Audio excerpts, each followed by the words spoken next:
Shooting JPEG with different film simulations or looks baked into the files is arguably one of the biggest trends in photography right now. Photographers are ditching the edit and moving towards sharing photos straight from the camera without touching them. The last time I seriously shot JPEG was over 10 years ago, and with this trend exploding, even for Sony users, which is the camp that I currently fall under, I had to know if this is all just hype. Are we wasting hours in Lightroom? And are the files any good? Is this actually a more fun way to do photography? So today I'm out with my A7IV. I'm ignoring the raw files and using a custom creative look on the JPEGs, which is what you'll be seeing on screen. I'll share that look and how I set up my camera later on in the video, and I'll also share some adjustments that I feel I still had to make, and also go through some raw and JPEG comparisons so you can see how ready these JPEG files really are straight from the camera.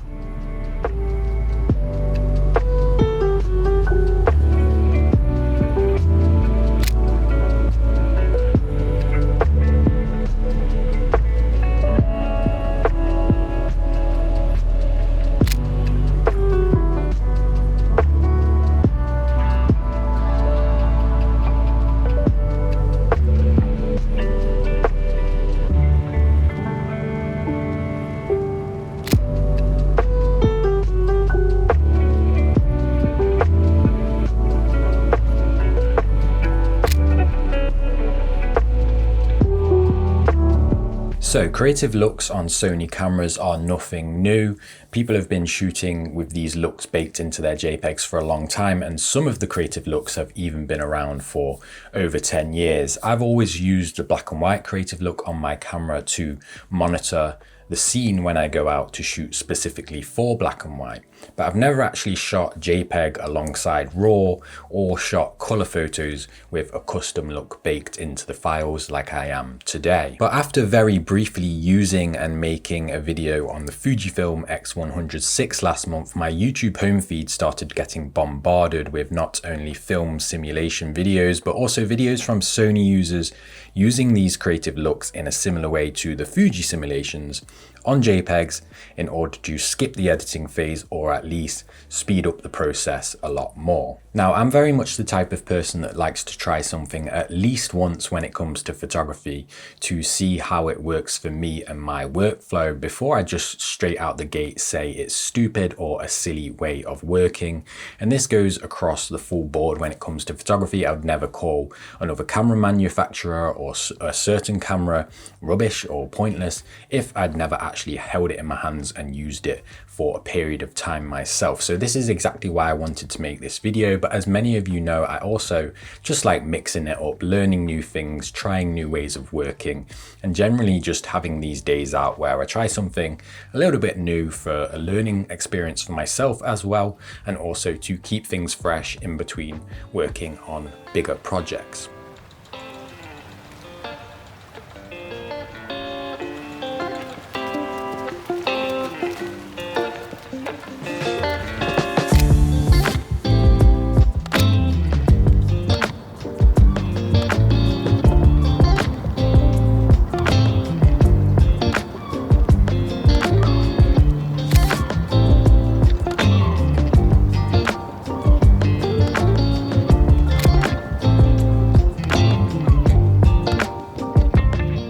So the creative look I'm using throughout this video is FL, which so uniquely stands for film, although again, the profile is a modern digital profile that is not based on any past or present film stock.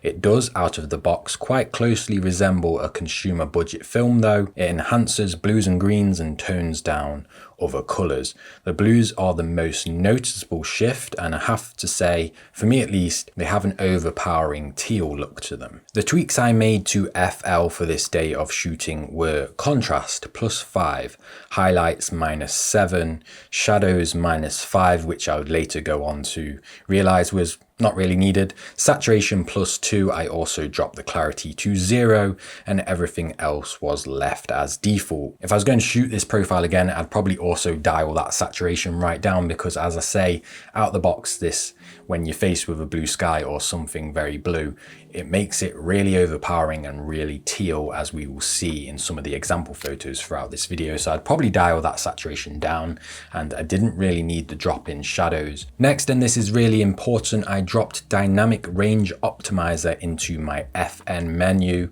I put it on level 2 to start with, but swapped this a lot while I was shooting, and this is going to play a major role in getting much nicer JPEGs from the camera that you have more control over. If you shoot JPEG images with this turned off or on 0, you can think of your JPEG frame as one big block that has one single brightness curve across the whole block, whereas dynamic range optimizer divides the image you're taking into lots of smaller zones, and it then analyzes the lighting and contrast in each zone separately, then tones the zone up or down to capture the most detail. In simpler terms, the higher you set this setting from 1 to 5, the harder the camera is going to work to bring up your blacks and midtones and try to preserve your highlights and whites. I also mapped white balance to my control wheel here, which meant I could shift my white balance cooler or warmer very quickly, meaning the JPEG has the balance I wanted at the time of shooting. Here's a good example of where I completely forgot I wasn't supposed to be shooting with the raw file data in mind.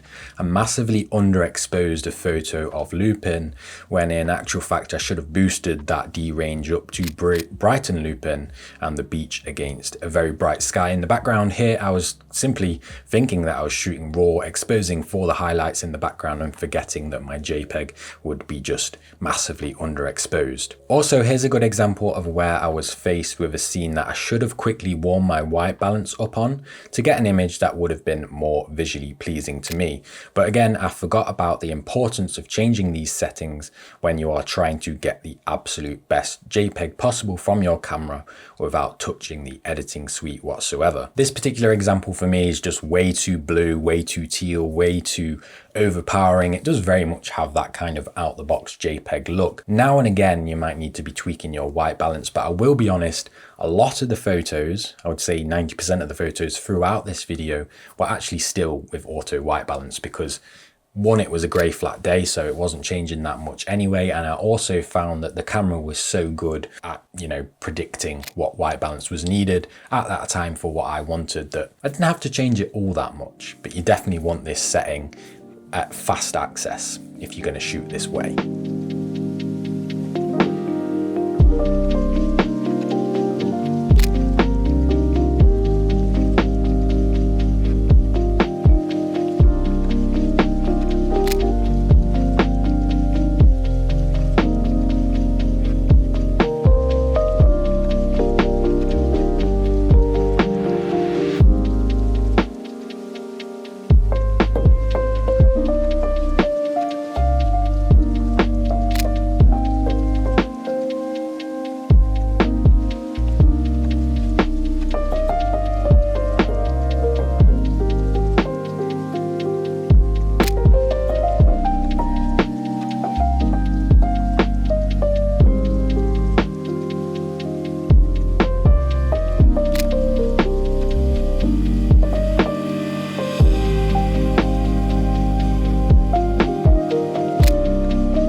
Now for the elephant in the room, and for absolute full transparency for this video, we're going to talk about the changes I still made to the JPEGs after I got them home onto my computer and started working them into this video. Some of the images got a slight crop or rotation, which is completely normal. Some of the images had a spot heal here and there, but lastly, the big one, I decreased the vignetting by about 40% on every single JPEG you have seen in this video. I did this by doing it on one image and then just copy and pasting that in one go to every single JPEG. So it was done in a matter of seconds. I wouldn't say it defeated the object of shooting these JPEGs with this look baked in. That was it. There was no exposure changes. There was no shadows, highlights changes. There was no sharpening applied. There was no color adjustments, anything like that. There were just three things: cropping, spot or clone stamping or what have you, and vignette decreasing. There were two reasons for decreasing the vignetting. Visually, I don't like heavy vignettes on my images, and secondly, as you have seen from the footage, for the most part it was a classic dull overcast day, and I was shooting handheld, which meant I was shooting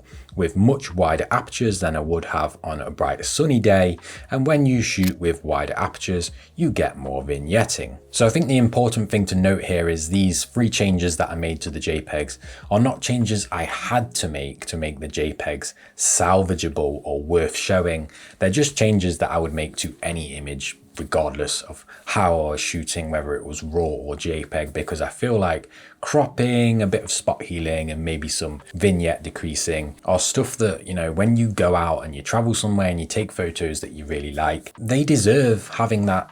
Those slight changes that take a few seconds, they deserve it just to bring it up a notch and make the overall image much better. However, the major takeaway from the side-by-sides for me was how close and ready the JPEGs actually are in terms of images that I actually like and would use and save and post without doing much to them color and lighting wise at all. Some of them are actually really close to how I would personally process an image, and I think that comes down to obviously the fact that I made those tweaks inside the creative look to resemble something more like how I would edit a RAW file anyway. But also, if you take into account that JPEGs are not as static and fixed as they were 10 years ago, and also you can still actually get a fair bit out of them if you want to. This image of Lupin, for example, shifting the highlights and shadows around, you can see there's actually still a decent amount of breathing room there.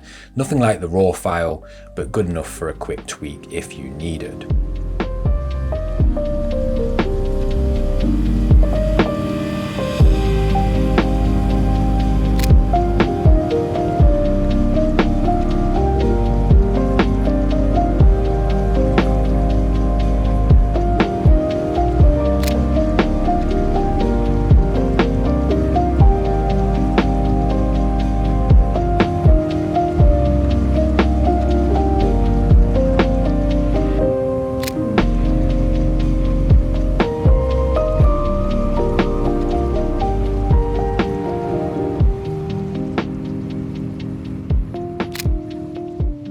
So after a morning of leaning into this custom Sony look, is shooting JPEG in this fashion just a hyped up trend, or is it an actual legitimate way to shoot? I will say straight off the bat that I will definitely be experimenting with this profile and other profiles going forward and trying to fine tune it to match my image style even more.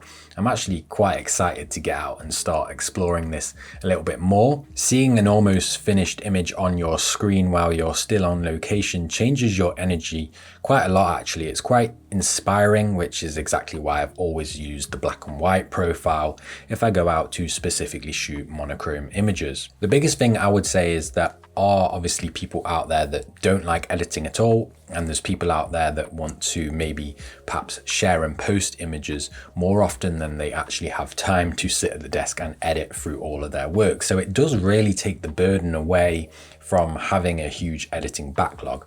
I don't mind editing too much myself, I quite enjoy it.